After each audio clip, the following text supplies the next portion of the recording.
Boa noite, Francisco, tudo bem? A gente só está dando um tempinho aí para o pessoal ir chegando, tá bom? Perfeito, perfeito. Mantenha. Assim que eu desligo a câmera, o que você prefere? A sua vontade.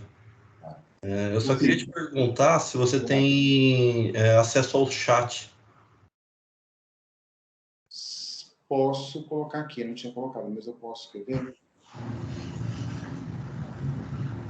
Respondendo as perguntas que foram surgindo.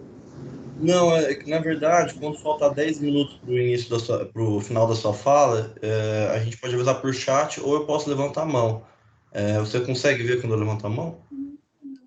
Não estou te vendo. Ah, tá, ok, tô vendo. Tá bom? Ok. Então, só para avisar, tá bom? O Francisco, Eu além não estou disso, tendo acesso ao chat aqui. Pode falar. não, eu só ia te perguntar se você se importaria de se inscrever para o evento, com o intuito de ter uma maior acessibilidade para todos. Na hora que você for falar, eu vou te apresentar e se você puder na sua apresentação se descrever, fazendo favor. Eu me descrever? Isso, Tá, ok. tudo bem? Bem rápido, falei. Tá certo. Ok. A gente vai esperar então mais um pouquinho e Como aí a você gente vai. quiser. Estou à disposição.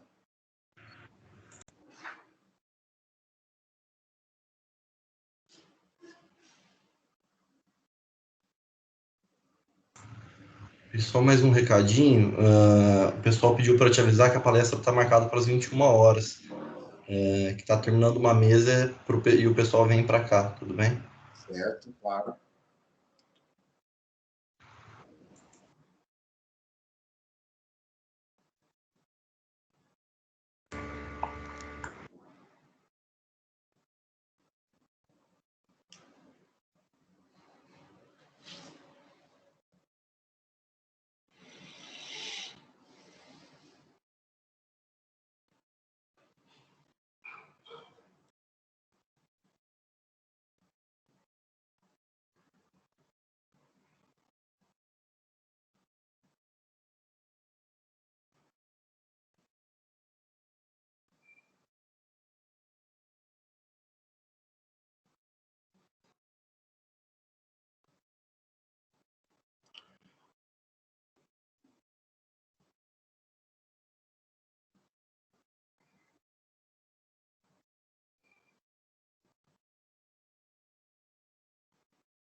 semana na casa de praia, só gastando grana na maior gandaia. Vai pra balada, no sapato estaca, com a sua prima até de madrugada. Burguesinha, burguesinha, burguesinha, burguesinha, burguesinha, só no filé. Tem o que quer, no croissant, suquinho de maçã.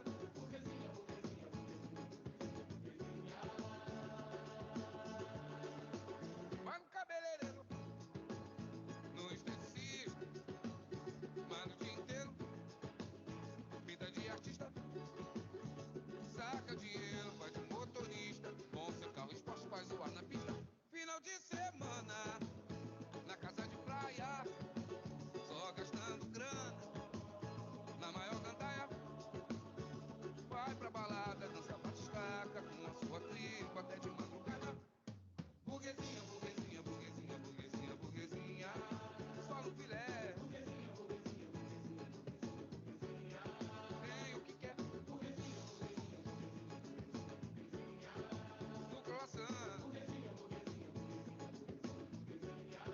suquinho de maçã, só no filé. Tem o que quer, no croissant, suquinho de maçã. Burguesinha, é burguesinha, burguesinha, burguesinha. É burguesinha, é burguesinha, burguesa, burguesa.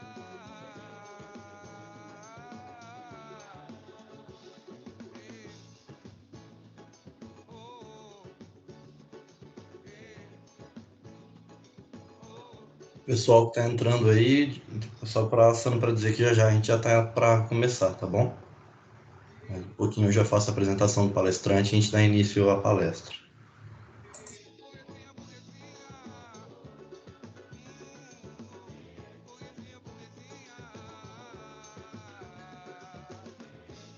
burguesinha, oh, burguesinha, burguesinha, oh,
Jurei mentiras e sigo sozinho. Assumo os pecados.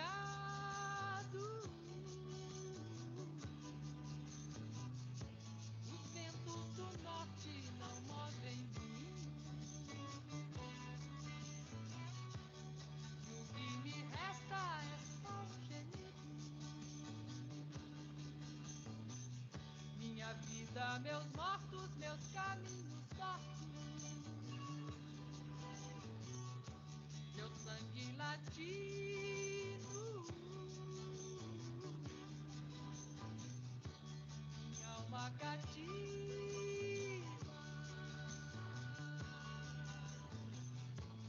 Rompi tratados, traí o futuro. Quebrei a lança, lancei no espaço. Um grito, um desabafo. E o que me importa é não estar vencendo.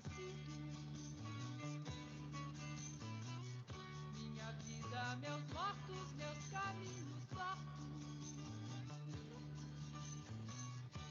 meu sangue latino,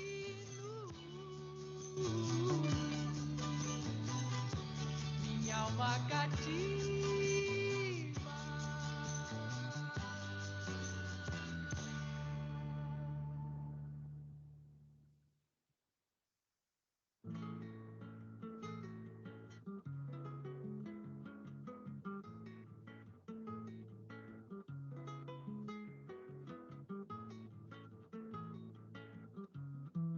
Vou mostrando como sou e vou sendo como posso, jogando meu corpo no mundo, andando por todos os cantos e pela lei natural dos encontros. Eu deixo e recebo um tanto e passo aos olhos nus ou vestidos de lunetas, passado, presente, participo sendo o mistério do planeta.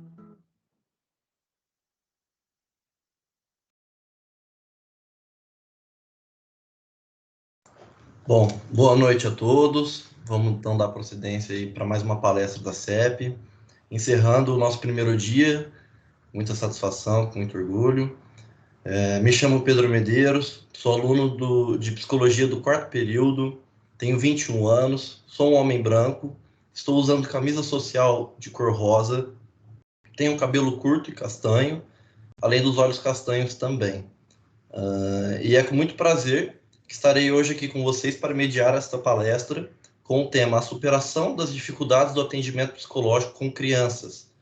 Para nos possibilitar essa discussão, é com muito prazer que nos encontramos com o palestrante Francisco Bárbaro Neto. Francisco Bárbaro Neto possui licenciatura e formação em Psicologia pela Universidade Estadual Júlio Mesquita Filho, Unesp Bauru, especialista em Psicologia Clínica, Psicologia Escolar, Gestalt Terapia, Gestalt Pedagogia, Terapia Familiar e de Casal, Arte Terapia, Psicodrama, Eutonia, Violência Doméstica contra Crianças e Adolescentes. É sócio-diretor do Instituto Miranda Bárbaro, Bebedouro, onde trabalha há 28 anos. Presidente do Museu Casa Sônia Mena Barreto, coordenador técnico da Associação Menina dos Olhos dos Deficientes Visuais de Bebedouro, São Paulo, e membro da Sociedade Interamericana de Psicologia. Possui mais de 1.500 palestras, cursos e workshops ministrados na área da saúde, educação e organizacional. Durante a pandemia, priorizou, dentre outros, a supervisão em psicologia clínica e o aperfeiçoamento do atendimento online de crianças, adolescentes e orientação familiar. Gostaríamos de agradecer o Francisco por aceitar o convite de participação, bem como agradecer a todos que estão aqui presentes hoje.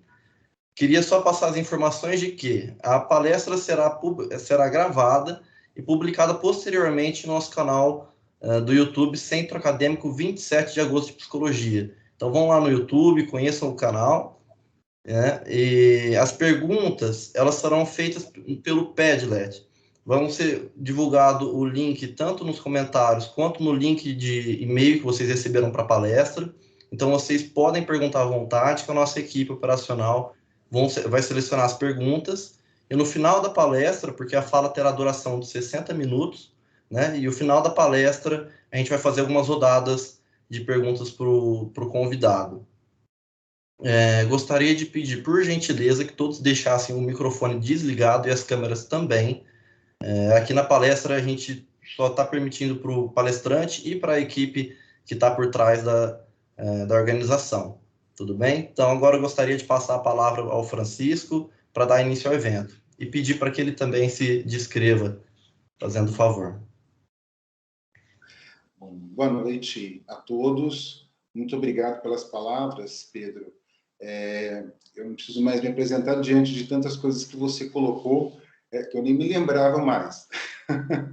Eu gostaria de agradecer o convite, pelo convite de estar na 51ª Semana de Estudos em Psicologia da PUCamp, de agradecer você por ser mediador, a comissão organizadora da CEP, aos professores, ao coordenador do curso, ao reitor da faculdade, que são toda uma mobilização acadêmica, da comunidade acadêmica, para que um evento como esse aconteça. É um grande prazer, uma honra estar com vocês aqui do curso de Psicologia, nessa 51ª semana.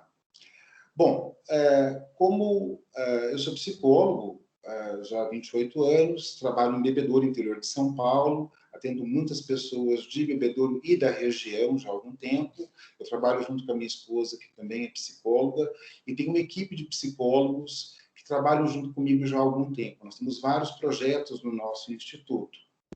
E o tema de hoje, né, a superação das dificuldades no atendimento psicológico online com crianças, que é o tema no qual fui convidado a falar, na verdade, ele é uma questão que surgiu o ano passado com o advento da pandemia, né, onde 23 de março de 2020, eu me deparei com uma realidade, como todo mundo, onde nós tivemos que ficar isolados em função do isolamento social, das prescrições da Organização Mundial de Saúde, para que nós começássemos a iniciar o atendimento no formato online, em função da toda a restrição que era necessária naquele momento e diante de tantas incertezas que existiam até então. O que aconteceu foi que eu comecei a me preocupar muito. A questão do atendimento online nunca foi um problema para mim, porque já há alguns anos eu vinha, mediante até orientação, buscando, fazendo esses atendimentos de pacientes que iam fazer high school ou que iam ficar alguns meses estudando a trabalho fora do Brasil. Então, essa questão do atendimento online não me preocupava com a faixa etária de jovens, adolescentes, jovens e adultos.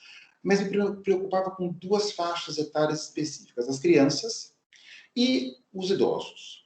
Os idosos, por não terem toda a tranquilidade no atendimento, no formato, né, virtual, nas questões todas que envolvem tecnologia.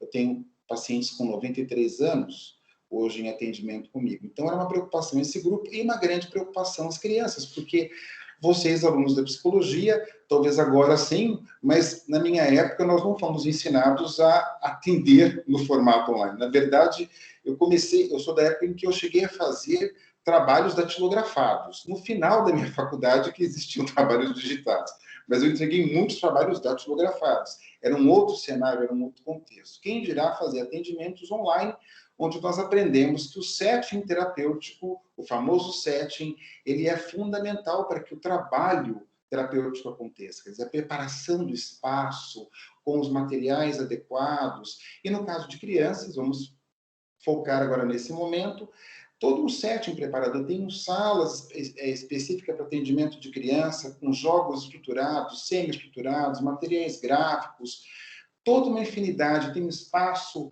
externo com gramado, faço uso de pet terapia, trabalho com recursos de arte, todo um cenário preparado para receber criança. E, de repente, eu me deparo com uma situação onde, como todos os colegas, como nós iríamos atender as crianças. Eu fui me adaptando, fui me envolvendo muito nesse trabalho de pesquisar alternativas para atendimento com crianças.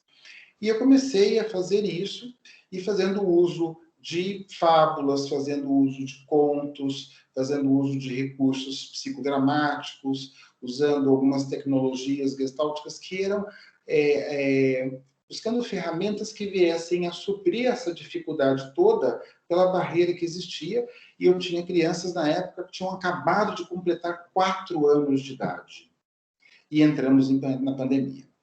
Bom, diante desse cenário, né, foi necessário buscar uma estratégia terapêutica para que eu pudesse abordar as sessões de uma forma assertiva, que eu conseguisse manter o contato das crianças por um período de 50 minutos, tendo em vista as dificuldades encontradas naquele momento. E eu tinha, na época, como eu tenho, psicólogos que estavam em supervisão, e que eles vinham falando: Francisco, eu não estou conseguindo atender as crianças. As crianças não querem fazer atendimento comigo. Eu comecei, nesse contexto, a me adaptar, a me ajustar, fazendo algumas sessões que eu pudesse corresponder à demanda da criança, e não vinha tendo grandes questões, apesar dos meus supervisionandos estarem trazendo muitos questionamentos nesse sentido. Bom, Eu começo a fazer uso desse material, dedoche, fantoches, enfim. Eis que, em abril, na segunda semana de abril, eu chamo uma criança para atendimento aqui e a mãe pega e fala assim para mim: Francisco, olha, a fulana não quer fazer sessão hoje, viu, tio? Fulana está aqui, não quer fazer sessão hoje. E aí eu falo, ela não quer? Olha, não quer, tio, de jeito nenhum, e a criança do lado. Diante dessa situação, eu falo, olha, avise ela que, na verdade, eu não posso atendê-la. Que quem irá atendê-la vai ser o meu assistente. E eu vou até o armário, pego um fantoche, né? De um jacaré, que ela não conhecia até então, e eu começo, nesse contexto, a interagir com a criança. E a criança, aí quando eu falo que o meu assistente iria atendê-la, que não ia ser o tio Francisco, ela pega a criança, vem até o telefone, quem é mãe que vai me atender? Se quem é o assistente? E aí eu saio, aparece um fantoche que começa a interagir com a criança, e a criança começa a fazer uma série de perguntas, porque não era mais o tio Francisco, ela não queria fazer com o tio Francisco, mas com um fantoche novo, que ela não conhecia até então, ela aceita, né? Com prontidão, e começa interagindo, e isso que ela pergunta, de onde você é, jacaré? Eu sou do mundo encantado. Do mundo encantado? O que tem nesse mundo encantado? A criança pergunta para mim. Eu falo, esse mundo encantado tem... O jacarezinho respondendo, é claro. Eu tenho... tem animais, tem duendes. O que mais que tem nesse mundo encantado? Tem floresta. O que mais tem? Tem fada. Fada do dente? E aí o fantoche para assim, e na verdade tenta dar uma coçada na cabeça, mas estava segurando o celular e querendo coçar a cabeça. O que eu faço agora, fada do dente? O fantoche responde, não, fada do dente, você só conhece a fada do dente? Eu só conheço a fada do dente. Eis que a criança pega e fala... fada do dente. Falou, não é a fada do dente, é a fada... Quem é? Que fada que é essa que desse mundo encantado? Eu falo, a fada do comportamento. Quando eu coloco isso, ela faz uma careta, olhando meio de lado, porque não estava tendo contato visual com ela, era o fantoche que estava contando, era o jacarezinho. Ela fala, a fada do comportamento. Não existe essa fada, eu não conheço. O jacaré rebate na hora, você não conhece a fada do comportamento? Como não? E ela vai até a mãe, o jacarezinho do tio Francisco está falando que existe uma fada do comportamento. E a mãe pega e responde, bom, minha filha, se o jacarezinho do tio Francisco está dizendo que tem uma fada do comportamento, é porque tem. Ela desiste, volta para a sessão, o jacarezinho, e começa toda uma interação e um inquérito enorme a respeito dessa fada, que na verdade estava criando naquele momento, né? Não existia até então a tal fada. Era a criatividade ali do terapeuta, os recursos, com o repertório surgindo naquele instante, com a tentativa de favorecer o contato da criança e que ela pudesse expressar as suas emoções, seus sentimentos de uma forma mais lúdica, de uma forma dramática, psicodramática, e interagir. Ela foi fazendo uma série de perguntas, eu fui criando, acabou a sessão, eu pego rapidamente, anoto tudo que eu falei, já sei, na próxima sessão, essa criança vai me metralhar de perguntas e eu vou ter que ter muito bem claro o que eu vou responder para ela, né?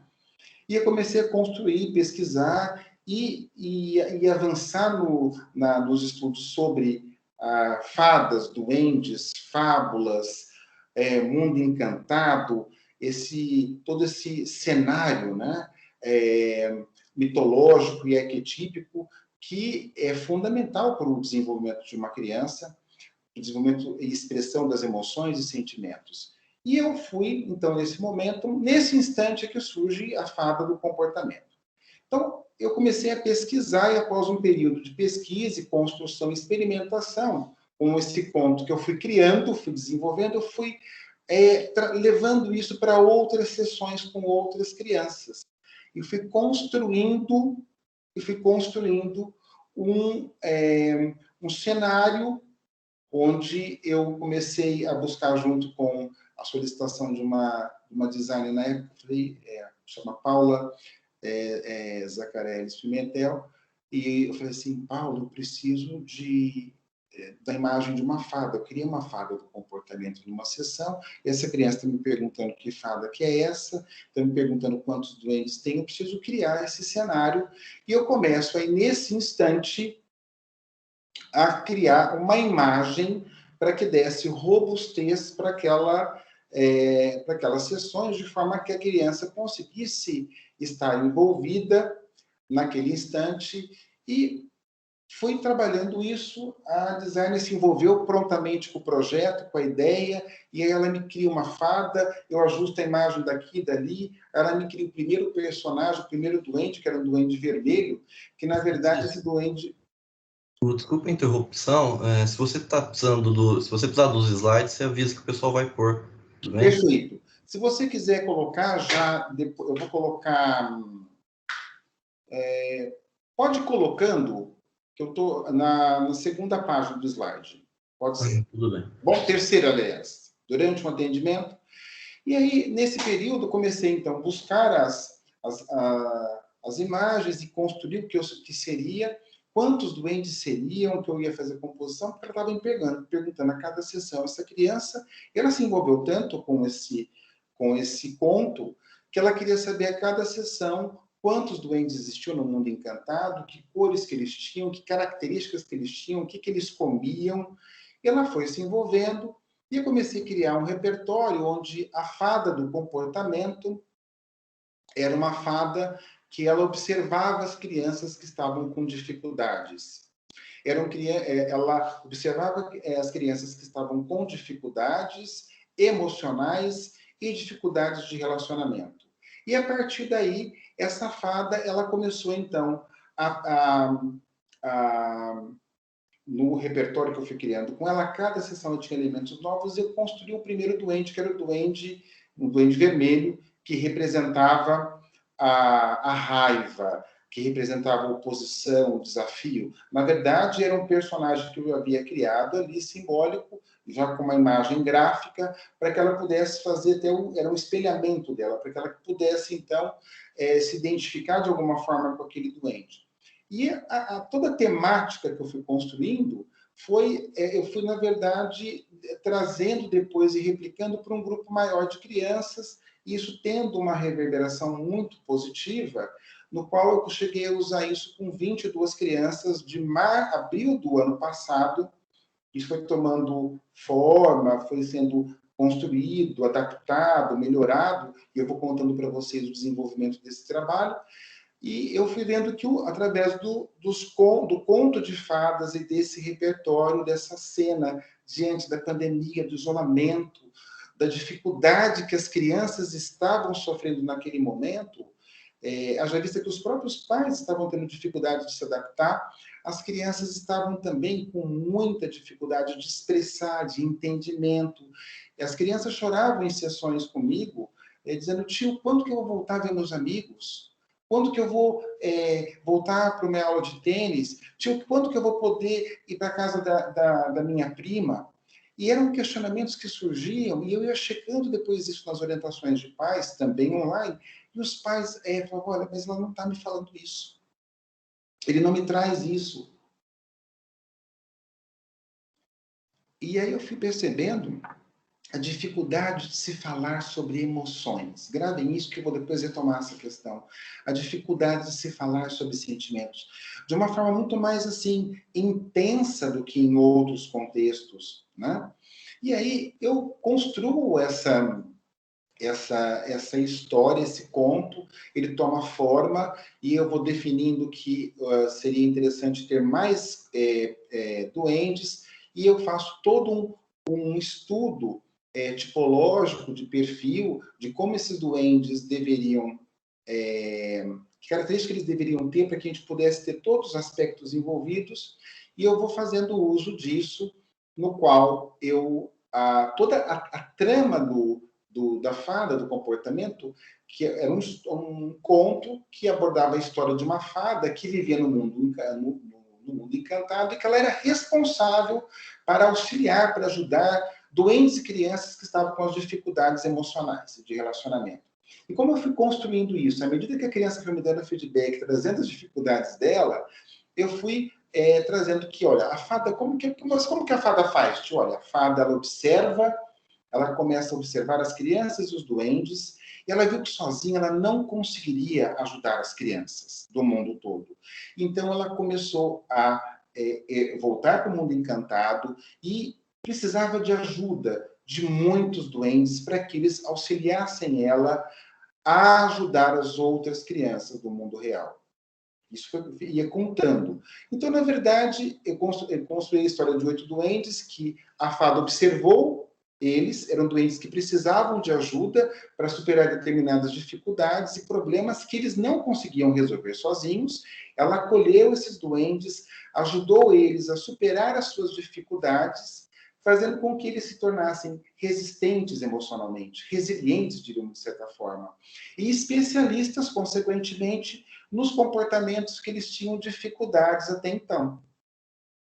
Então, eu fui contando isso para as crianças, trabalhando a ideia de superação, a ideia de resiliência diante de um contexto tão difícil, porque eu vi que a temática central dos casos de crianças de 4 anos, que era a faixa etária, aos 9, e esse era um grupo de 22 crianças que eu tinha com essa faixa etária aproximadamente, seja de orientação com os pais, um atendimento presencial com elas em Ludo, eram crianças que traziam todas essas dificuldades e a dificuldade de superação, a dificuldade de lidar com as incertezas todas.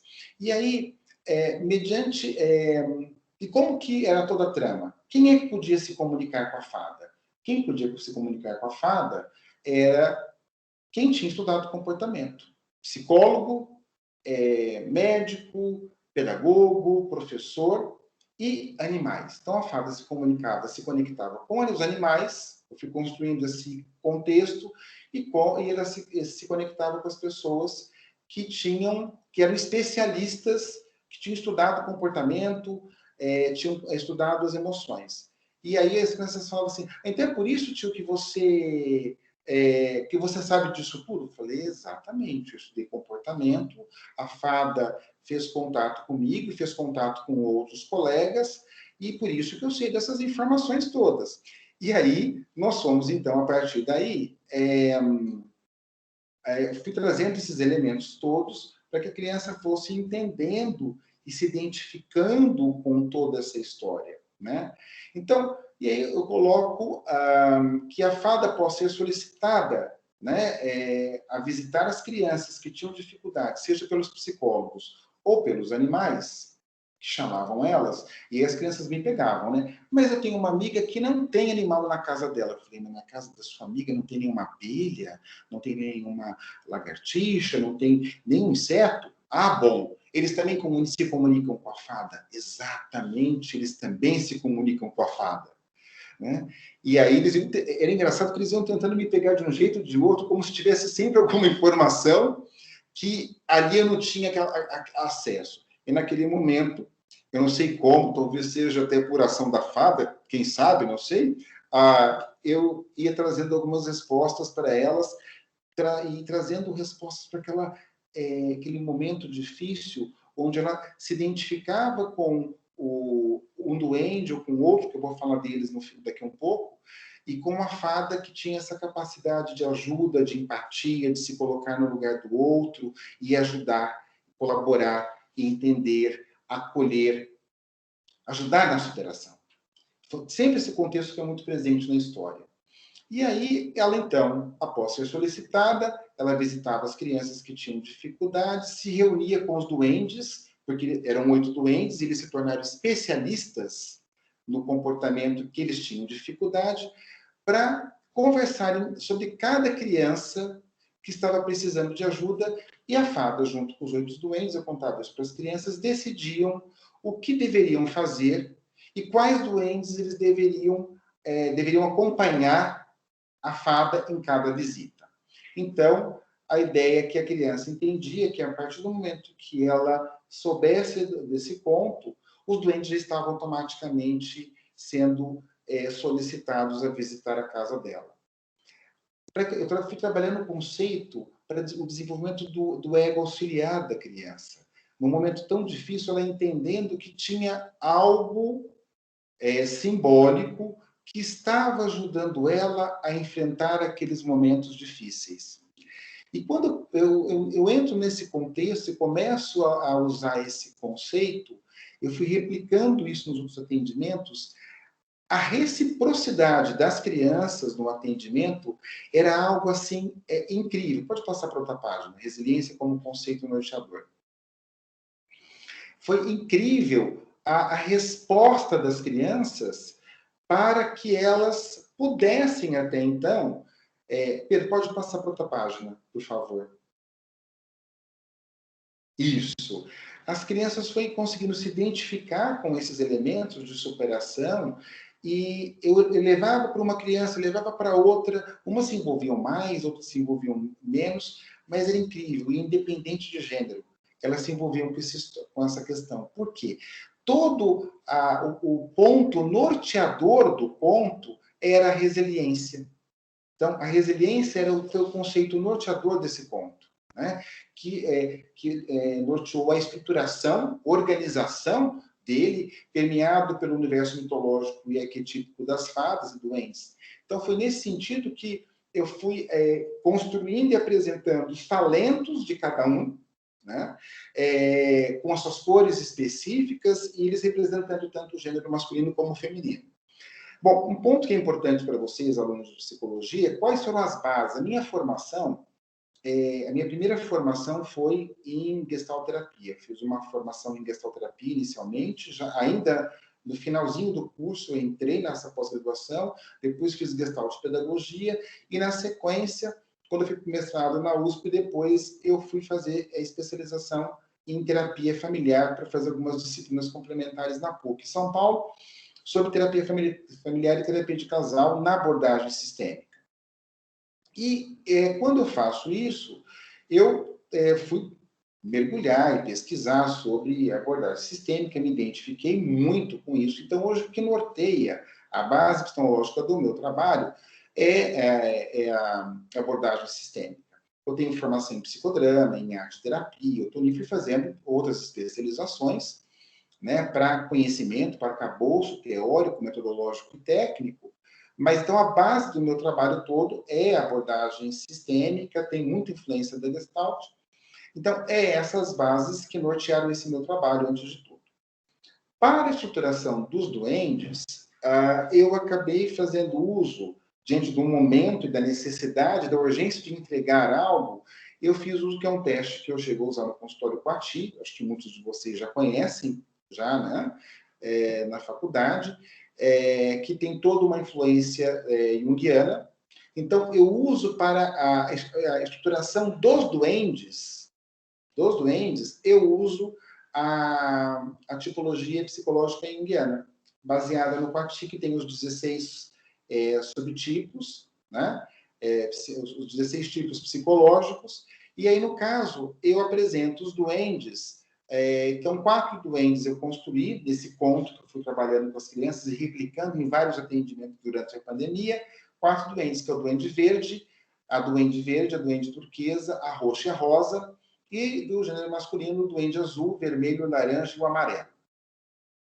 Eu vou apresentar rapidamente para vocês, que eu acho que isso é muito importante para o curso, para que vocês consigam entender a construção e todo um estudo que eu fui fazendo na construção desse conto, porque um dado que eu acho que eu deixei de falar, eu começo a construir isso em 2020, abril de 2020, fui estruturando, pesquisando, analisando, implementando, Aí a designer foi criando as imagens dos personagens que eu ia criando nas sessões com uma criança, depois levando para outra sessão, com outras crianças. Eu lanço o livro da Fada do Comportamento.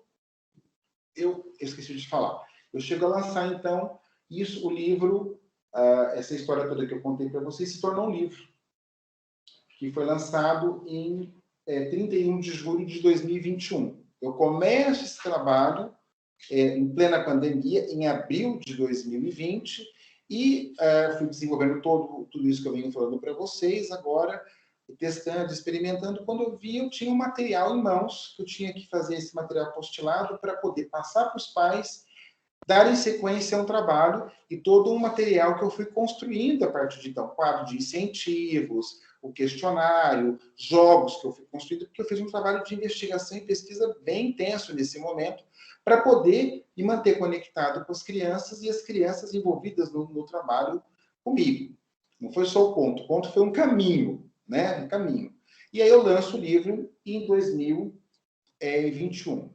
Mas, enfim, a próxima página. Eu vou apresentar agora os duendes, tentando ser o mais sucinto que eu puder para vocês poderem entender. Então, eu vou apresentar primeiro o Duende Vermelho. Isso. O Duende Vermelho que eu construí, esse personagem, que foi o primeiro que eu construí junto com a fada, né? Então, eu fui criando um perfil para ele, construindo um perfil para ele. E o perfil dele é uma estrutura extrovertida, no qual ele tem ou a preponderância de usar o pensamento e a intuição como complemento, ou ele é extrovertido usando mais a intuição e o pensamento em segundo plano. Na verdade, eu coloco essa sobreposição que pode ter muito isso, né? As diferenças de 1, 2 pontos, você pode apresentar uma palavra-chave, que o teste fala, totalmente diferente de uma questão de 1, 2 pontos. E eu faço um adensamento aí para facilitar e eu poder compor os 16 tipos nos 8 doentes que eu criei, que o doente vermelho tem um perfil extrovertido, ora ele usa mais o pensamento, ora ele usa mais a intuição, então que ele oscila entre um perfil de comando e destreza.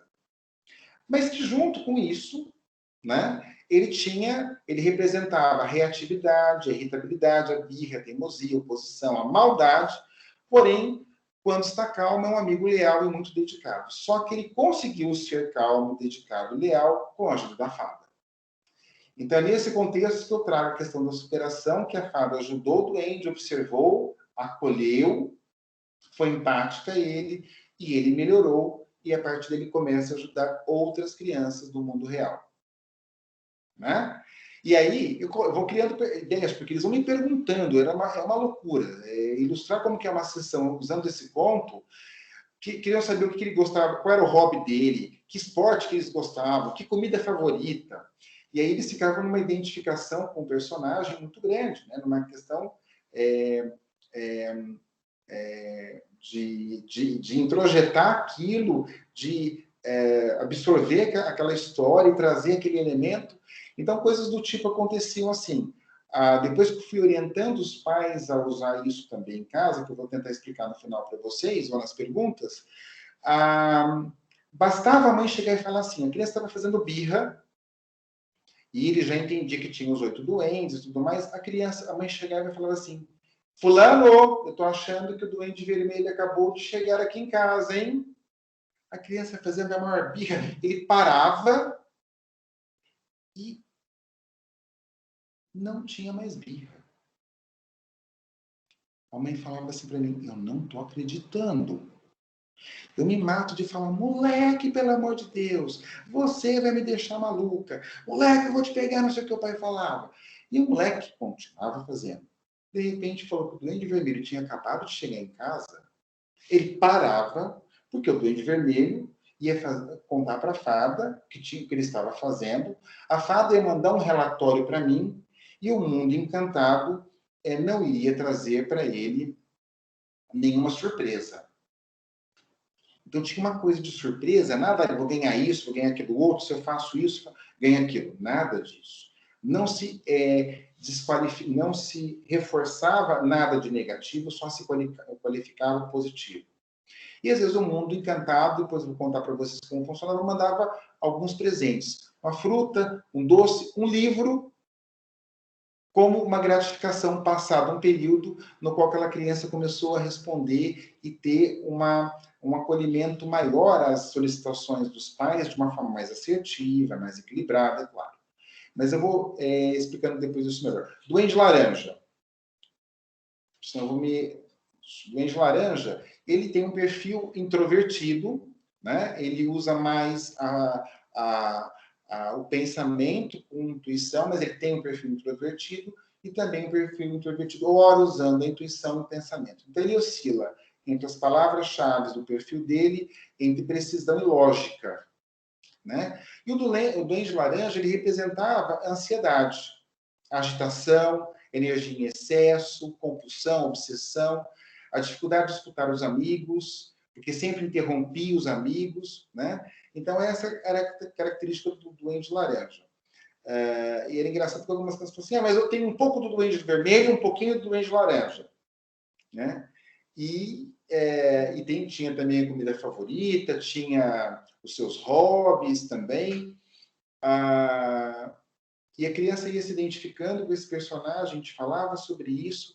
Quando ele se fazia essa identificação, e entendia que quando ele estava ansioso, agitado, obsessivo, talvez, até algumas crianças, ele entendia que o duende estava na casa dele. Porque eu trabalhava esse conceito. Olha, a partir do momento que você ouviu a história da fada do comportamento, toda vez que você sentir isso, isso e isso, os duendes estarão lá para te ajudar. Imaginem isso, no momento de pandemia, sem contato com os amigos, sem contato com a escola, sem contato com o grupo social, ele entender que quando ele tinha dificuldades, quando ele tinha problemas, ele tinha duendes que com certeza estavam ali. E eu trabalhava isso de forma tão enfática com eles, que era muito difícil a criança relutar em duvidar. Porque eles estavam precisando, não sei se vocês conseguem entender isso, eles estavam precisando acreditar em algo, como nós adultos também estávamos precisando, em plena pandemia, acreditar em uma solução mágica. Vocês me entendem? As crianças também precisavam. E eu fui trazendo isso, fui lendo, pesquisando muito, para trazer esse conteúdo simbólico para o universo infantil, de forma a responder às demandas dessas crianças. Bom, agora o próximo Duende Amarelo, acho que foi a sequência que eu coloquei.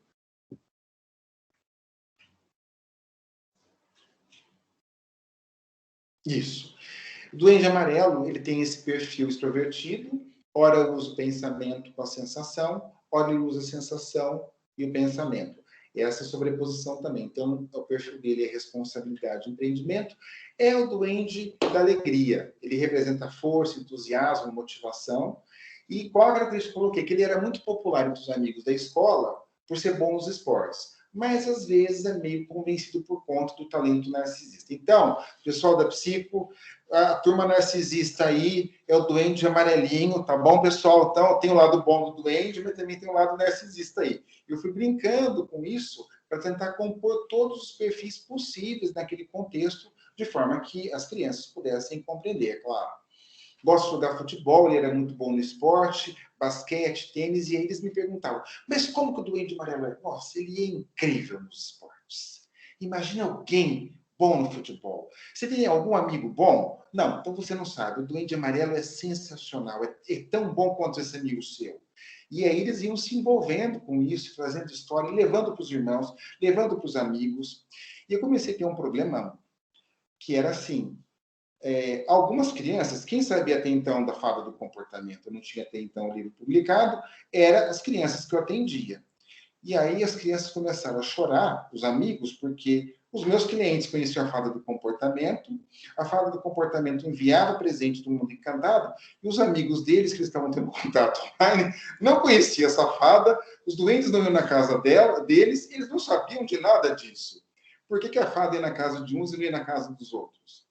Então, começamos a ter essa situação toda, eu fui driblando um pouco, passando material para uma mãe, para outra, e aí a necessidade do livro foi surgindo, algumas pessoas não têm essa informação, porque várias pessoas foram me solicitando esse material, me dá uma apostila, como que eu posso usar? Eu devia ser, ele me orienta, e comecei a ter pessoas que começaram a me procurar para eu passar esse conteúdo, porque o amiguinho sabia e a mãe queria poder usar isso de alguma forma, mesmo porque o impacto que estava tendo no comportamento da criança estava sendo muito positivo. E as coisas foram caminhando assim, e foi isso que foi me motivando a manter envolvido, porque as crianças se envolveram com o conto. Porque a questão da resiliência captou muito aquele momento que eles estavam vivendo e trouxe essa sensação de acolhimento, de apoio, de suporte tão importante. Duende Verde. O Duende Verde, ele tem um perfil extrovertido, né? Ele usa mais o sentimento e a intuição, ou ora a intuição e o sentimento enquanto um elemento secundário. Então, ele é típico, perfil, as palavras-chave é liderança e influência. Essa é uma característica muito comum de psicólogos, viu, colegas? A maior parte dos psicólogos, eles oscilam entre esse perfil de liderança, influência, é muito comum esse perfil na psicologia. Então, a Duende Verde representa tranquilidade, assertividade, empatia, ela gosta muito de cuidar de seus colegas e tem uma sensibilidade boa para entender os sentimentos dos outros. Mas, às vezes, vinha um pouquinho de insegurança, então a dificuldade dela era a insegurança, um pouco de hesitação para lidar com algumas situações, e foi a partir daí que a fada ajudou ela a superar essas dificuldades e ela conseguiu ajudar as outras crianças, né? Então, a comida favorita dela é maçã verde, verduras, grãos, ela gosta de cuidar de plantas, e as crianças iam se identificando muito com esse personagem também. Então, ela representa a calma, a tranquilidade. Duende Turquesa, ela representa a intuição, a característica fundamental dela é o sentimento, ou secundária a intuição, como palavra-chave idealismo, ou a introversão, usando a intuição em primeiro plano e o sentimento em segundo, que aí é o perfil mais de intuição mesmo. Então, ela oscila entre idealismo e intuição. A Duende Turquesa representa a tristeza, a melancolia, a acomodação, tem dificuldade de se expressar adequadamente, de fazer amizades. Essa foi uma identificação muito grande com a turquesa, e eu coloquei um elemento que, não sei se eu vou conseguir, que no segundo livro, que está quase finalizado, eu vou abordar isso. Ela tem uma coloração um pouco diferente, eu trabalhei um pouquinho nessa questão da etnia, da cor e tudo mais, mas ela representa um ponto fundamental aí, que é a tristeza, a melancolia, que foi um ponto que as crianças se identificaram muito nesse momento de isolamento, de tristeza, de chorar pela falta do amigo, da amiga, né, num momento muito difícil. Duende Azul. Duende Azul, ele é interessante, que na verdade eu falei, a turquesa vai ser para o terceiro livro. O Duende Azul é o segundo livro que já está pronto, só não tem data para publicação, que é o duende que ele representa o autismo, a deficiência o autismo. Por quê? Ele tem um perfil introvertido, usa mais o pensamento sensação secundária, ou ele é introvertido entre sensação primeiro e pensamento em segundo plano. Ele fica entre temeridade e defesa das instituições. O Duende Azul ele representa a inteligência, o esforço e a resiliência. Foi o único que, construindo, o único que foi construindo os personagens que não tinham asas. Se vocês perceberem, depois eu volto nas imagens, todos têm asas. Todos têm asas que permitem eles a voar, porque todos têm o poder de se teletransportar de um lugar para o outro, né? Então, o Duende Azul, ele não tem asas. Ele não tem asas. Ele, na verdade, ele não tinha a asa, e a fada, depois de muito tempo, ajudou ele a superar essa dificuldade e incentivou ele a não desistir nunca. E ele, observando um helicóptero, ele adapta um helicóptero, porque ele era muito inteligente, adapta um helicóptero na sua mochila. E ele começa a voar tão bem quanto os outros duendes. Então, mostra a superação da superação. Né?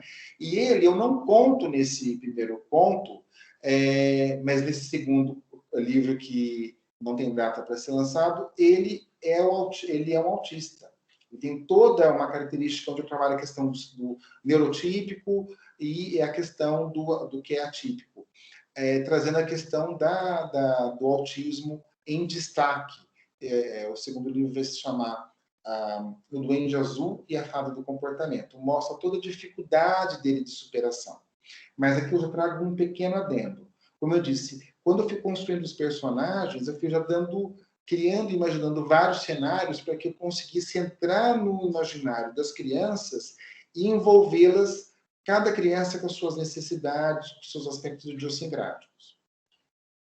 Bom, Duende Roxo, a Duende Roxa, a asinha dela está bem clarinha, às vezes não dá para perceber na postagem, mas a Duende Roxa está bem no fundinho ali. Ela é introversão, usando mais o sentimento, ora com a sensação em segundo plano, ora a sensação em primeiro plano e o sentimento em segundo.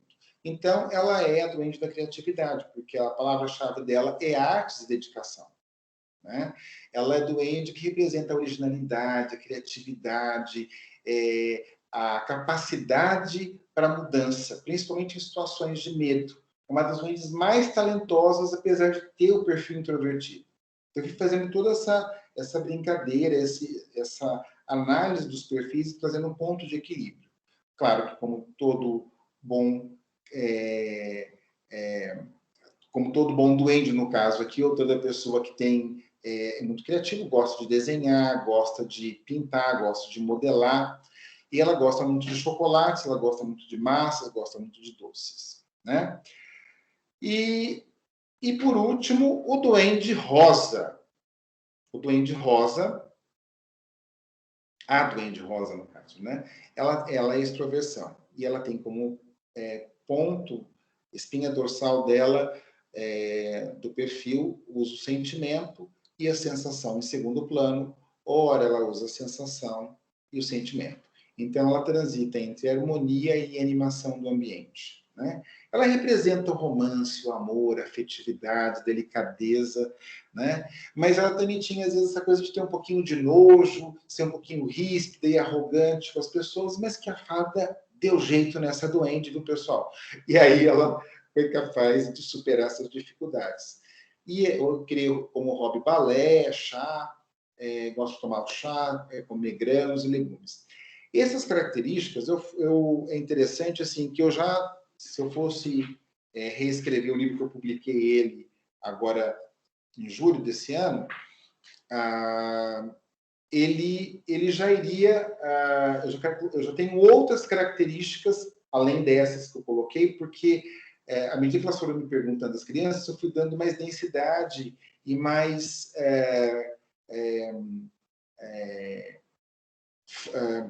corpo para essas características, tanto do perfil, quanto dos hobbies, da comida, do estilo de cada duende. E se vocês pararem para pensar depois, cada um desses 8 duendes que foram criados, eles compõem a tipologia, os 16 tipos do Jung, que o próprio Quati apresenta, com uma sobreposição de 2 subtipos bem semelhantes. Né? Bom, à medida que eu, lá atrás, como eu disse, diante de uma sessão, porque tudo isso aconteceu, começou em função de uma criança. Eu já tinha os meus clientes de psicologia, já trazendo meus clientes de supervisão clínica, que vinham trazendo as dificuldades no atendimento online, e eu tive a dificuldade com uma criança, e com essa criança que se colocou reativa ao atendimento, eu crio, né, numa situação mais de dramatização ali, lúdica, usando o fantoche, eu crio a fada do comportamento, que foi tomando forma no decorrer dos meses todos, durante esse ano. E quando eu tenho isso estruturado, até então até em forma de apostila, eu começo a perceber que isso acabou sendo um método de certa forma, porque, vejam só, a fada, ela vai na casa da criança, que o psicólogo solicita ou que um animal pede para que a fada venha visitar. Ela observa os comportamentos da criança, identifica qual é o duende, de acordo com essas características que eu disse, que eles têm, que vão visitá-las, então ela recebe visita de mais de 1, 2, 3 duendes. Tem uma turminha que recebe visita de 7 de uma vez, tá, gente? Só para vocês terem uma noção. Vão 7 de uma vez visitar a criança, para você ter uma ideia de como elas estão precisando de suporte naquele momento. E eles entendem isso. Quanto mais duendes estão na casa dela, junto com ela, porque ela entende que é um apoio. Algumas pessoas falam assim, mas nossa, não fica meio persecutório? Parece que a criança está sendo observada. Não é assim que eles entenderam. Não é assim que eles entendem. Sabe uma palavra que eles entendem os duendes? Dito assim por vários. O duende, tio, é que nem um anjo, não é? Quando eu vi isso de uma criança, eu falei, puxa, falei, para você é como se fosse um anjo? Para mim é que nem um anjinho. Minha avó falou que ela adorou essa história. Parece um anjinho. Que doente tal e tal é o meu anjinho. Eu falei, ok, se você prefere pensar assim, ele pode ser o seu anjinho. E o que o anjinho para você faz? O anjinho me ajuda a lembrar que eu devo fazer isso e que eu não devo fazer aquilo outro. Eu falei, perfeito. Então, ela pode ser o seu anjinho, você pode chamar como você quiser. Eu vou chamar de doente, tudo bem? Tá bom, tio.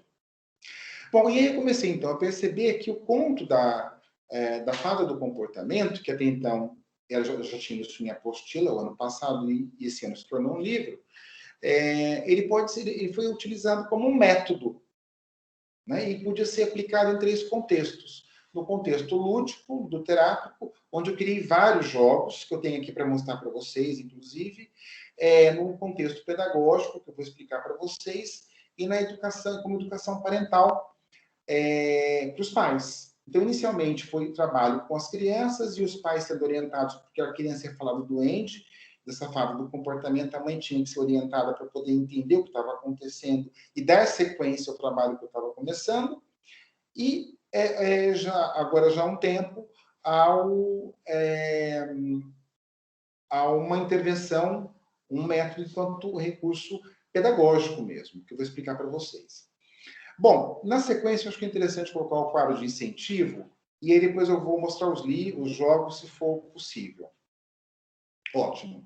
Então, o que acontecia? Algumas crianças, no começo, não era esse quadro tão bonitinho. Eu fui adaptando ele foi melhorando agora, com a minha equipe de design que está aqui do meu lado, estão me assessorando. Nós criamos o quadro de incentivo, onde os pais eram solicitados, dando sequência enquanto método, trabalhava a questão das dificuldades, das limitações das crianças, reforçando também as potencialidades delas, porque não era só o negativo, era o positivo o tempo todo, não se falava do negativo, a não ser, não de forma repressora, falava enquanto dificuldade a ser superada, mas nunca com viés punitivo, de forma nenhuma. Então, o quadro de incentivo, aqui do lado tem os adesivos do quadro de incentivo. Então, eu selecionava alguns temas específicos, estão bem pequenininho, mas algum comportamento específico, assim, então, por exemplo, estudar, tomar banho, arrumar a cama, coisas que os pais gostariam que a criança viesse a fazer, inclusive no contexto de pandemia, que estava todo mundo juntos. Então, de acordo com a idade, se a criança tinha 4, 5, até 6 anos, eu solicitava que os pais escolhessem essa primeira tabela, chamada quadro de incentivos, da nossa esquerda, que eles escolhessem 5 comportamentos, pegavam o adesivo ou escreviam, faziam um manuscrito e colocavam esses 5 comportamentos que eles gostariam que a criança melhorasse. E aí, à medida que a criança apresentava comportamentos no dia a dia positivos, porque chamava a criança, colocava isso na geladeira, ou no armário, ou numa parede de acesso à criança, e na altura da criança, a criança sabia que, por exemplo, na segunda, você viu que tem o Sol e tem a Lua. Né? No começo fazia só um. E eu fui vendo que isso não dava certo, que é um grande problema desses quadros de incentivo. Então, eu desmembrei, porque às vezes a criança tem um comportamento específico na parte da manhã e depois, na parte da tarde ou à noite, ela tem um outro comportamento. Ela pode mudar aquele comportamento. Então, essas carinhas aí que vocês veem em miniatura do nosso lado direito, com as 8 cores dos duendes, ele escolhia aleatoriamente, isso não tem problema nenhum, ele escolhia aleatoriamente e colocar, a mãe ia ou chamava a criança, dependia muito de como o pai e a mãe se relacionavam, ia lá e colocava o adesivo na segunda, na terça, na quarta, de cada comportamento que a criança apresentou de uma maneira positiva. Isso fazia com que a criança... E se a criança não tivesse apresentado? Não se falava nada e não se colocava adesivo nenhum. E qual que era a ideia? A criança... eu entendi... Eu falava que a fada gostava de ver o quadro de sentido cheio dos adesivos dos duendes. Porque mostrou quanto a criança conseguiu se inspirar nos duendes, se inspirar na capacidade de mudança dos duendes para mudar. Então, eles ficavam com isso, com esse conceito de se inspirar na mudança, na capacidade de transformação. E eles tentavam fazer de tudo para que esse padrão de comportamento acontecesse. E aí as crianças chegavam no final de semana, tinham vários adesivos, e quando elas atingissem tantos adesivos de acordo com a idade e com aquilo que estava sendo previsto naquela semana, ela de repente recebia um prêmio. E era um prêmio do Mundo Encantado, que podia ser uma cartinha da fada do comportamento que era enviada para eles, manuscrita, e aí, ainda bem que tem nenhuma criança, as minhas meninas aqui do consultório, né, escreviam alguma coisa, ou era feito um cartãozinho, um livrinho, junto com uma fruta que a criança gostava, junto com um docinho, mas sempre alguma coisa de leitura, sempre alguma coisa que fosse reforçadora nesse sentido. Bem singelo, mas é que eles vinham do mundo encantado. Eles perguntavam, essa fruta vem do mundo encantado? Olha, agora você vai ter que responder essa pergunta. De onde você acha que vem essa fruta? Quem mandou foi a fada. E era incrível. Detalhe assim, quando mandava alguma coisa, ou os pais mesmos criavam alguma coisa que orientava, a gente colocava um desafio. Então, sempre tinham 2 frutinhas, um livrinho e um doce. E sempre tinha uma fruta que a criança não gostava. E a criança tinha que fazer um vídeo comendo aquela fruta, que era o desafio do Mundo Encantado. Então, tinha sempre um pequeno desafio. Então, era superação da superação a todo instante. Eu tenho filmagens que eu não posso mostrar, mas a criança comendo banana. Tá bom, mãe? Já tá bom? Ah, você tem que comer a banana toda, filho. A fada, minha mãe adorando essa fada, porque o moleque nunca tinha comido banana, comido fruta, não sei o quê, começou a comer as frutas. Então, mandava uma fruta que a criança gostava e mandava uma outra que ela não gostava tanto. E aí eram os desafios a todo instante. Bom, agora, quadro de objetivos.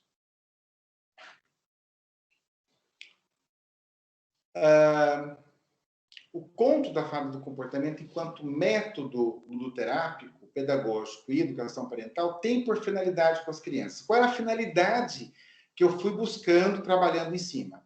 Era construir, né, construir o reconhecimento das emoções. A criança tinha que, contribuir no reconhecimento das emoções. Eu queria que a criança conseguisse reconhecer, e o método tinha essa finalidade, reconhecer as emoções dela. Eu não sei se vocês sabem, existem várias pesquisas hoje, nós temos considerado 7 emoções universais, e de acordo com uma pesquisa que foi feita já há alguns anos no laboratório dos Estados Unidos, de Berkeley, existem 27 tipos de emoções distintas.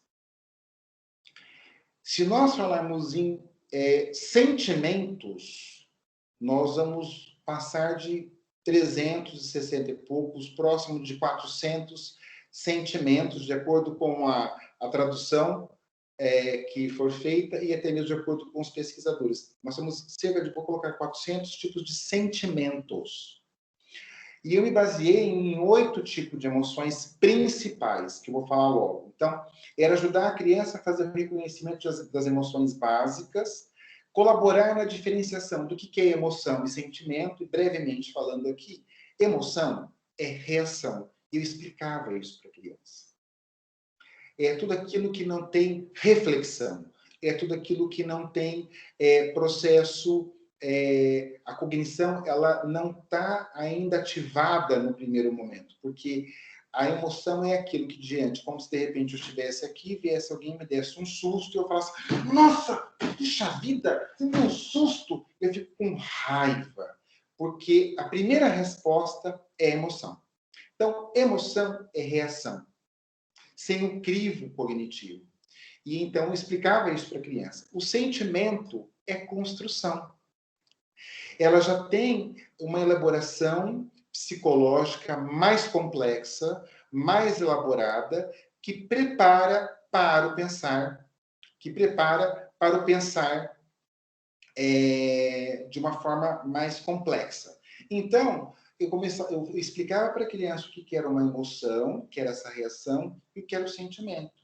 E quando ela tinha, de repente, a condição de dar 2, 3 passos para trás, olha, mas se você tivesse, na hora que você ficou com raiva, você se segurasse, o doente me falou isso, se segurasse, e você pensasse melhor no que poderia acontecer, você não teria feito isso.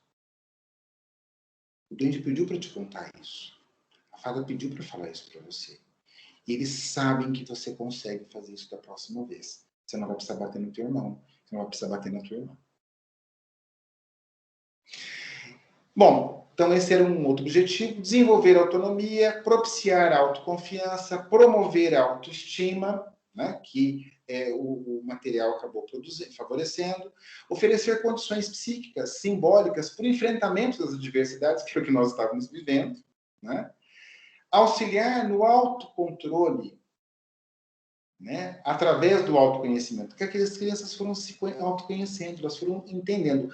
E com essa história do online, e usando muito das fábulas e dos contos, com uma frequência muito maior do que eu usava antes no consultório, porque eu já usava esses recursos, as crianças começaram porque era muito mais verbal do que antes. Tinha muita brincadeira, o lúdico, a dramatização, usando os personagens, só que ao mesmo tempo ela foi favorecido um autoconhecimento, por isso que elas foram conseguindo, muitas delas, entender emoção de sentimento. E um dos objetivos também era favorecer a resiliência no primeiro e segundo setênio de vida, que nós sabemos que o desenvolvimento ele se constrói, tem fases específicas, mudanças importantes no desenvolvimento do 0 ao 7 e depois do 7 aos 14. Nós chamamos do primeiro setênio, 0 ao 7, e do 7 aos 14 anos. Então, era favorecer a construção dessa resiliência nas fases mais importantes do desenvolvimento. E essa história da superação, que era o elemento norteador, colaborou muito nesse sentido. E, ao mesmo tempo, repensar alternativas, né, para administrar as emoções e os sentimentos de forma mais assertiva. Então, quando a criança me contava um problema que tinha acontecido, teve um que falou assim, tio, deu ruim. Como assim deu ruim? Eu não consegui fazer aquilo. A Fábio deve ter te falado, não foi? Um de 8 anos. Sim, você não sabe. O teu relatório da fada essa semana veio desse tamanho. Ele fazia assim. Eu vou te contar. Você já leu tudo? Olha, eu não consegui ler tudo. Tinham tantas páginas no seu relatório essa semana, que a fada me mandou. Tinham tantas coisas. E aí, era só falar isso. Chegou um tempo, depois da quinta, sexta sessão, não precisava mais perguntar para o pai e para a mãe. Porque eles sabiam que os doentes estavam lá, contavam para a fada me reportava, e aí, o que a mãe falava, batia com o que eles me contavam. Era incrível, porque não tinha aquela coisa mais de esconder. Eu não vou falar. Por quê? Os doentes estavam lá na casa deles, estavam observando tudo, e a função era ajudar. Então, eles começaram a se abrir. É incrível isso, porque num contexto de 28 anos de clínica, eu não tinha conseguido isso em outras situações, porque a criança ela tem toda uma relutância, né? E eu diria assim, antes que me perguntem, das 22 crianças que você inicialmente começou a trabalhar, uma foi resistente. Uma não respondeu ao método tão positivamente. Ela respondeu parcialmente. As outras 21 responderam de formas distintas, mas muito positivas. 200 pessoas vendo essa porra. Oi? Acho que alguém ligou o áudio sem querer, Francisco. Perfeito, perfeito. Bom, na sequência, o método da fada, do comportamento. E talvez eu vou deixar para algumas perguntas no final, porque eu não vou conseguir falar sobre todas as emoções. É muito material que, né, acabou sendo desenvolvido, enfim. Mas eu comecei, então, a desenvolver todo esse trabalho, eu usava o quadro de incentivo, e eu fui construindo, vou tentar passar aqui para vocês, jogos. Então, eu fui adaptando. Eu não só adaptava no consultório coisas, mas eu fui construindo. Então, aqui eu tenho o jogo das bandeirinhas da fada do comportamento, onde a criança ela ia montando esculturas. Eu mandava esse jogo para ela, ou eu construía na sala, ela ia montando esculturas, e aí, depois que ela montasse uma escultura, a gente podia junto dividir o número de peças, a regra isso era bem aberto, porque o pretexto de construir uma escultura, todos eles têm aqui dá para ver? Tem os personagens, dá para ver, ok. Todos têm os personagens. O primeiro que eu criei, esse já é o segundo, não tinha a fada do comportamento aqui. A fada do comportamento era essa base branca. E recentemente uma criança falou assim para mim, que agora eles estão me ensinando, né? Desde o começo eles estavam me ensinando. Olha, tio, tá errado esse jogo. Falei, tá errado? Como assim tá errado? A regra? Não.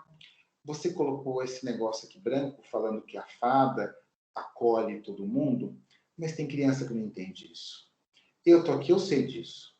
Você não colocou a cara dela aqui, ó.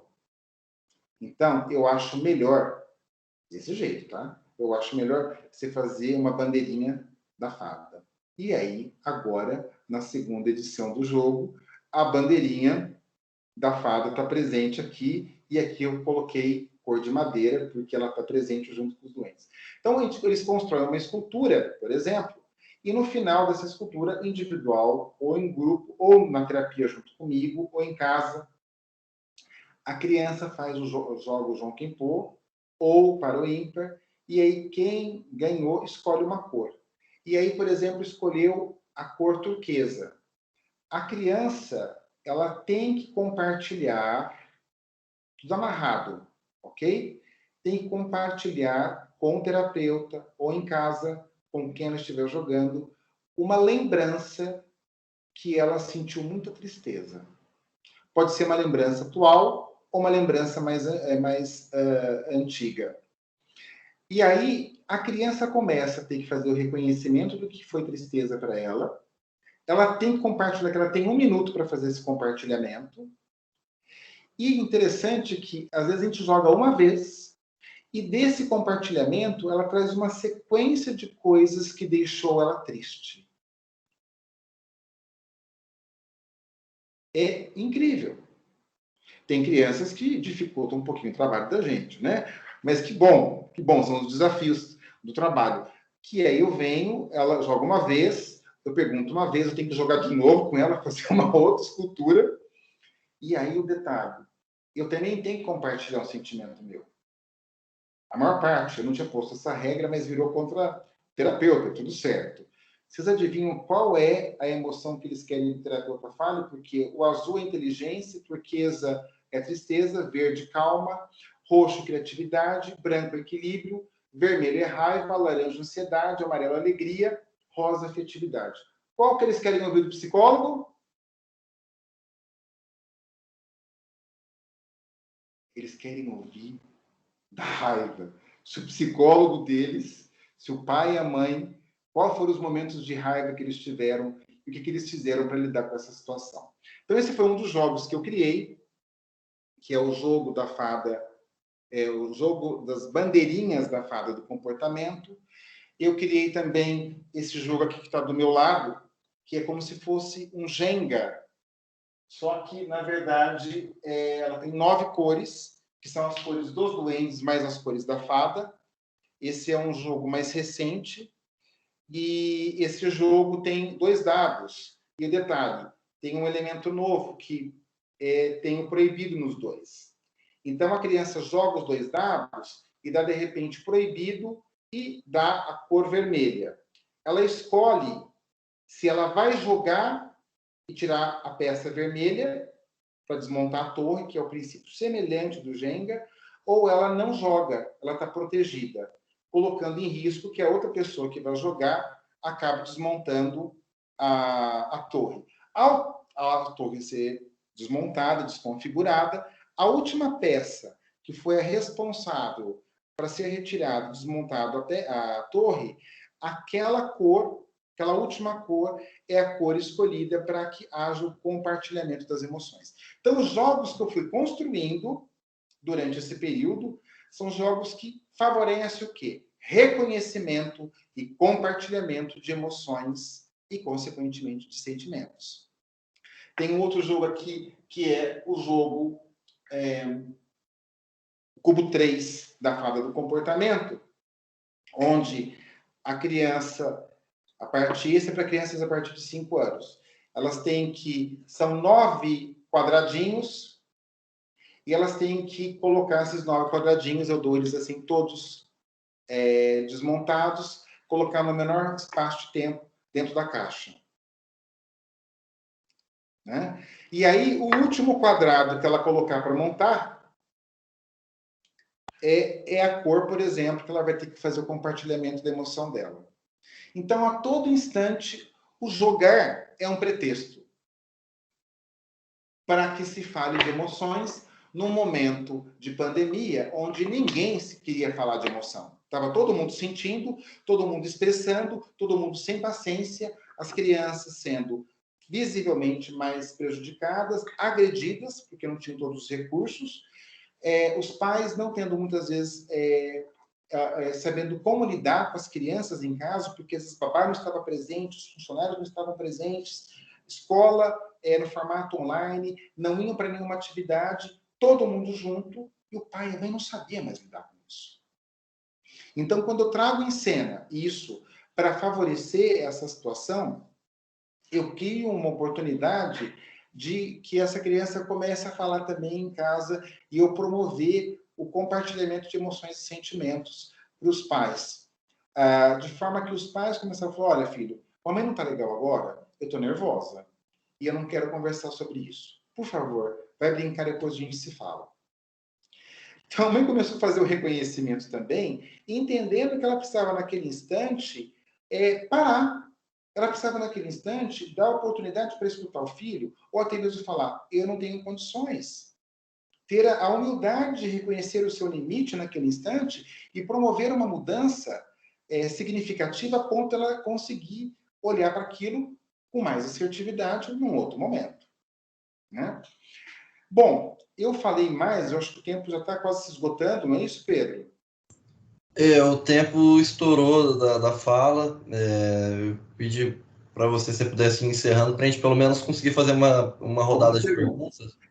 Então, só vou tentar encerrar aqui, da mesma forma que eu fui adaptando e criando jogos, que eu tentei assim, ilustrar muito rapidamente, como foi a superação das dificuldades no atendimento online, foi usando o quê? Usando o material, foi construindo materiais onde fosse favorecido a expressão de emoções e sentimentos.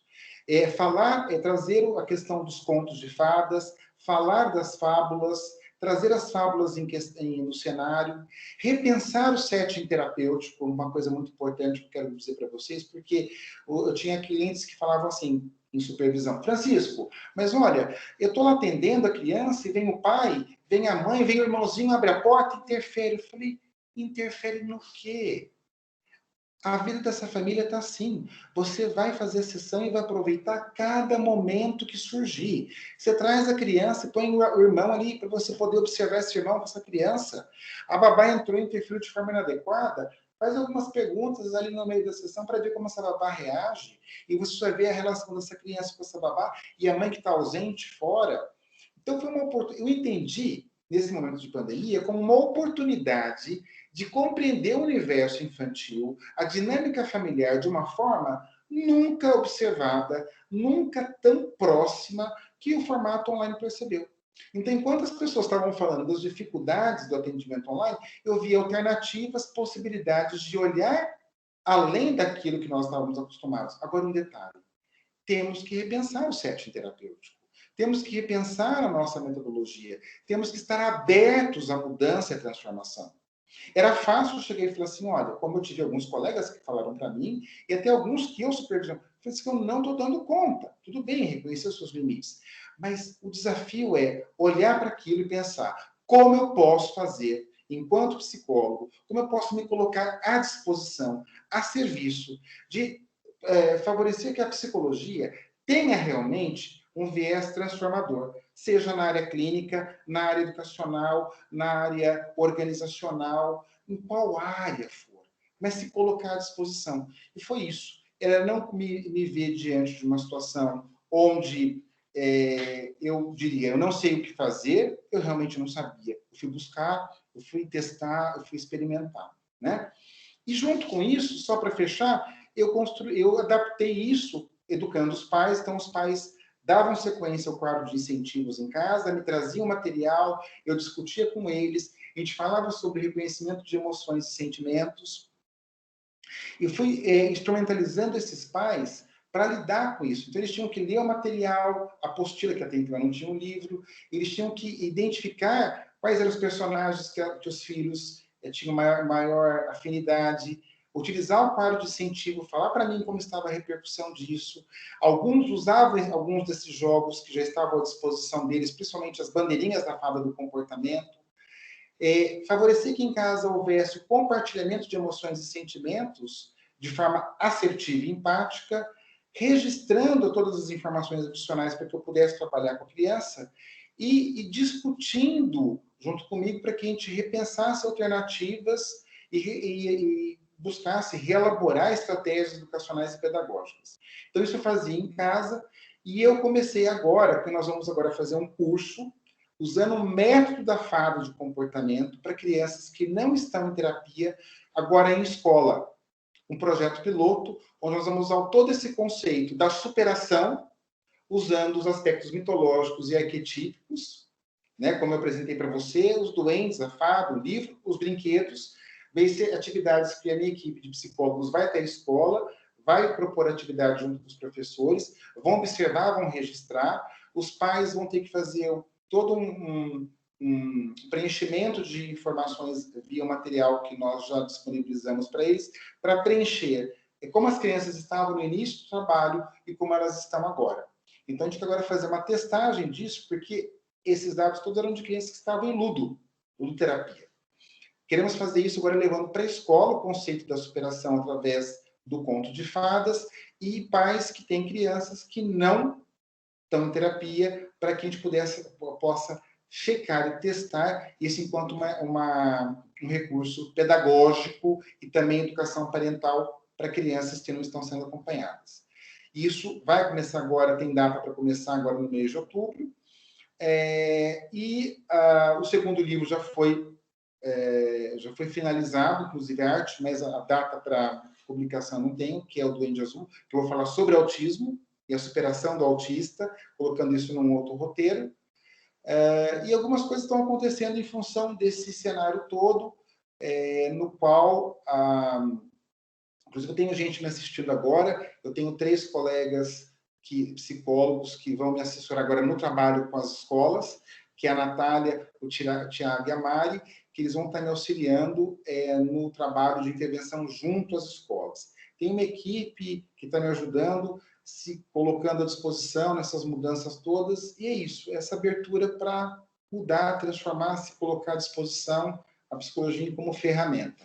E tem uma última coisa que eu coloquei aqui, para poder compartilhar com vocês, que é a minha frase, que eu coloquei assim, o conto de fadas, é a última página, se quiserem colocar, o conto de fadas é um poderoso recurso para auxiliar as crianças na descoberta das suas emoções e sentimentos. Ao se envolver com uma história, a criança pode construir e reconstruir o seu mundo em um lugar mais seguro. Eu teria muito mais coisas para falar, mas eu sei que o tempo é restrito, espero ter, de alguma forma, trazido algumas informações para vocês. Estou à disposição para tirar dúvidas, para responder o que eu puder aqui. Francisco, queria agradecer a você, em nome do CA, pelo sistema tão pertinente, por esse acolhimento às crianças, né, no momento tão difícil que a gente passou, está passando, superando. E por conta do tempo, eu vou passar rapidinho para a Mariana, que ela selecionou algumas perguntas. A nossa Ótimo, palestra vai até 10h30 por conta do pessoal do noturno. Então, perfeito. se puder responder para a gente, tá bom? Muito Claro, obrigado. um prazer. Boa noite, Francisco. Boa noite, como vai? Tudo bem, Mariana? Tudo bem, e você? Tudo jóia, tudo bem. Parabéns por essa fala tão importante. Tivemos bastante gente perguntando, Perfeito. então, muitas pessoas interessadas nesse assunto. E a gente separou aqui para a primeira rodada. Quantas pessoas estão assistindo que eu não estou com noção? Só A para gente está com 220 pessoas aqui. 220, tá? Um pouquinho mais. Ah, perfeito. A gente separou para essa primeira rodada de perguntas duas, na verdade, sim, elas englobam coisas maiores, mas duas principais. A primeira delas é da Gabriela, e ela pergunta: quais são as principais demandas que você percebe nos atendimentos online com crianças no contexto da pandemia? E quais são as principais dificuldades dessas crianças? E a segunda é da Kailane. Ela elogia muito a sua técnica e diz assim: considero extremamente necessária a colaboração dos pais dentro de casa para auxílio no acompanhamento. Mas você já chegou a encarar alguma situação na qual os pais de alguma criança não viram eficácia nesse método? E sim, se sim, como você procedeu nesse caso? Veja só, interessantíssimo, assim, a segunda pergunta eu precisava de algumas horas para responder e detalhar, que eu teria várias histórias para falar, mas porque eu me referia a 22 casos no início, e hoje eu tenho casos de clientes meus de terapia de adultos, né, que estão levando o método para casa e eu oriento eles a conduzir o método. Então tem já esse cenário também. Mas a primeira questão, as primeiras dificuldades, o que mais foi evidente no atendimento, por isso que essa ideia da superação, que norteou todo esse trabalho do conto, que inicialmente não era para ser um conto, não era para ser um livro, e nem para ser jogos, foi indo, as crianças foram me mostrando a necessidade. Era a necessidade de superar, porque elas estavam inseguras. Alguns pais falavam de coisas que estavam acontecendo, outros normatizavam a realidade, mascaravam a realidade, e a criança trazia para mim. Quantas sessões de crianças com 5, 6, 7, 8 anos de idade chorando em sessão porque ela estava com medo de que alguém da família dela fosse morrer. Mas foram muitas crianças que trouxeram essas questões. Então, o medo era uma das maiores dificuldades. A incerteza gerando muitas inseguranças.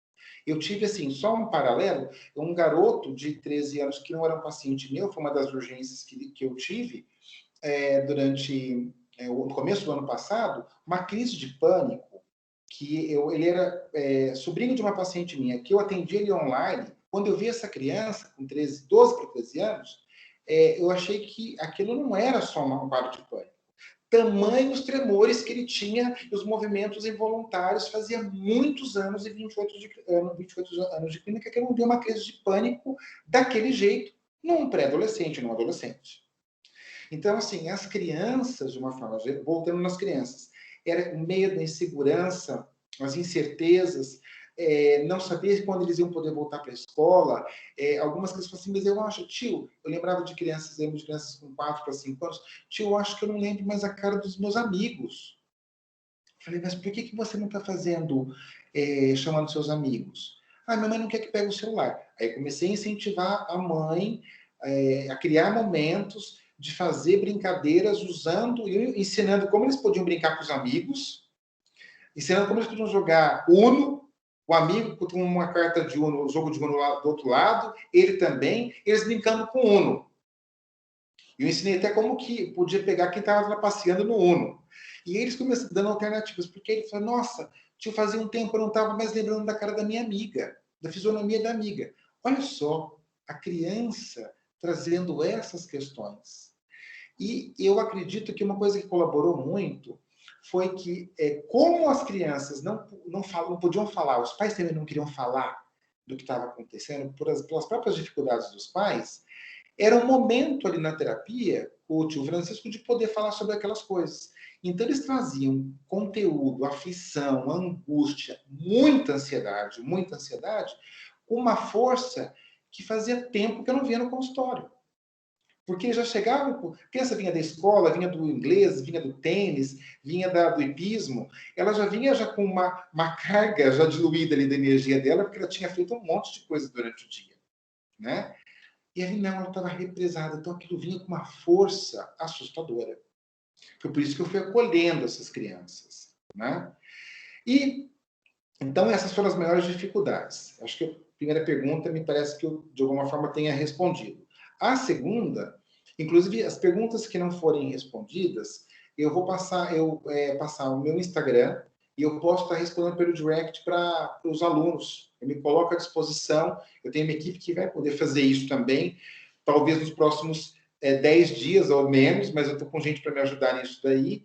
Eu mando para vocês, eu vou mandar o direct do Francisco e da fada do comportamento. Então já está aqui, ó, Francisco Bárbaro, o Instagram, Francisco Bárbaro, eu vou responder pelo Instagram, ou a fada do comportamento. Detalhe, quando folhetas grandes, pareceu um coração e uma fadinha, foi a fada que respondeu, não fui eu, hein? Eu não me responsabilizo, foi a fada. Letras normais, sem coração branco, é o Francisco. Então, só uma dica. Bom, colaboração dos pais. Engraçado, assim, eu peguei os pais de um jeito que foi interessante, porque como eu fui estruturando através dos jogos, dos brinquedos e tudo mais, era nítido saber o pai que não estava usando o material e que não tinha usado o quadro de incentivos. Por exemplo, uma das coisas que eu peguei, pai, não, usamos o quadro, não sei o quê, mas Francisco, ela não está colaborando. Eu não sei o que acontece com ela, não colabora. Falei assim, eu vi um movimento totalmente contrário no atendimento da criança. E aí, chegava no dia da mãe me mandar o quadro de incentivos, com os adesivos, com o comportamento dela, ela com poucos adesivos. Mas está estranho, está estranho. Aí eu falei assim, me veio um clique. Eu falei, fulana, para a criança, quando que a mamãe coloca os adesivos no seu quadro de incentivo? Ah, tia, ela sempre coloca um pouco antes de começar a minha sessão. Falei, já entenderam, né? Entenderam. Então, a mamãe, quando você, por exemplo, eu dei exemplo para a criança, quando você organizou seu quarto, eu falava as coisas que a criança tinha que fazer, quando você tirou teu prato, levou até a pia, que era uma das coisas que a família falava, quando você fez isso, a mamãe não colocava adesivo. Às vezes ela colocava, às vezes não. Mas sempre antes da sessão, ela ia lá, corria, colocava, eu falava para ela que estava faltando adesivo, ela dava bronca em mim e mandava ir para a sessão. Ou seja, não ia dar certo. Porque era imediato e natural o celular, em silêncio. Ou até fazendo certo. Ah, que legal, vamos lá, não sei o quê. Ou dava para a criança colocar. Dependia muito de família para família, criança para criança, enfim. Aí eu ia vendo o quanto a família não era colaborativa. E aí eu falei, olha, claro que pode ser que não dê certo, mas o que eu achei estranho é que do jeito que ela está em sessão comigo, não tem compatível o que ela está entregando em casa. Será que não tem alguma coisa para a gente poder ajustar? Aí eu pegava, não falava com a criança, falei, olha, é muito importante vocês, assim que a criança acabou de colocar, ter um comportamento adequado, é na hora. Lembra que eu falei? É na hora o adesivo.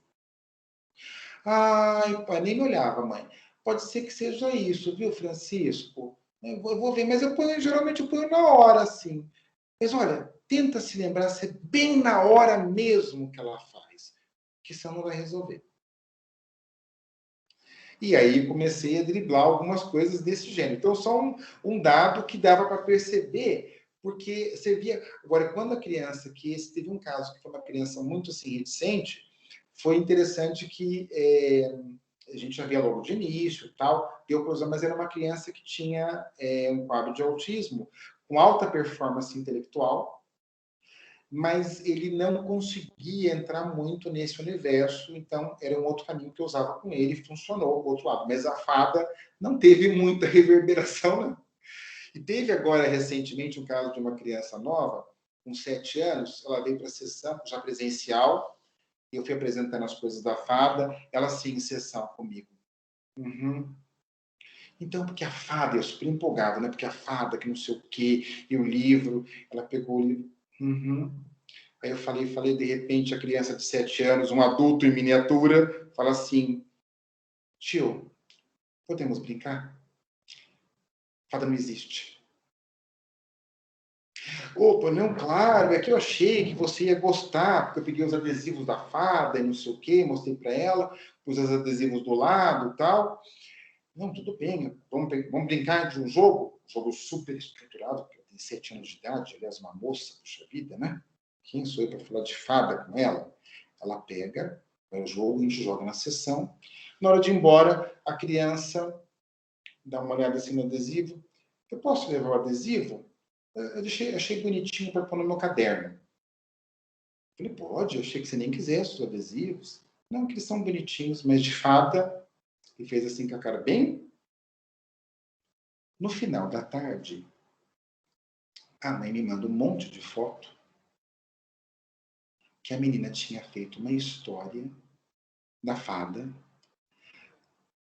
dando sequência por uma parte da história da fada, mas que a mãe estava proibida de falar para mim que ela tinha feito isso, porque o que ela ia achar, ela com 7 anos, acreditando em fada, que isso daí é coisa de criancinha, que o tio Francisco ia achar ela uma menininha, e que ela não queria.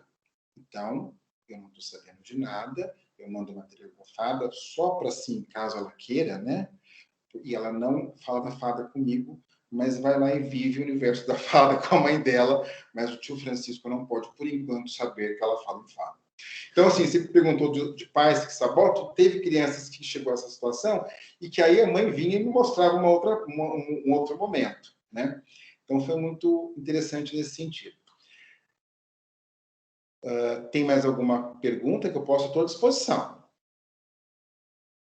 A gente tem algumas outras perguntas, mas eu acredito que agora a gente já tenha extrapolado o tempo. Então, a gente está indicando no site onde fizeram as perguntas a mandarem para você pelo Instagram, Perfeito. onde você se disponibilizou. Perfeito. E agora, eu posso fazer uma última colocação? É o seguinte, tem 200 e quantos alunos assistindo? 220. 220.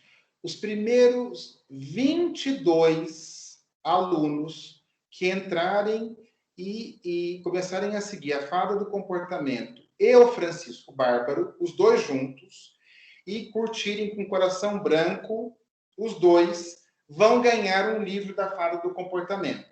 Os primeiros, a minha equipe vai estar agora acompanhando, as primeiras 22, Carol já pode acompanhar, os 10% que estão me assistindo vão ganhar o livro, depois vai ter que me mandar o endereço para eu poder enviar para vocês. O livro da fada do comportamento.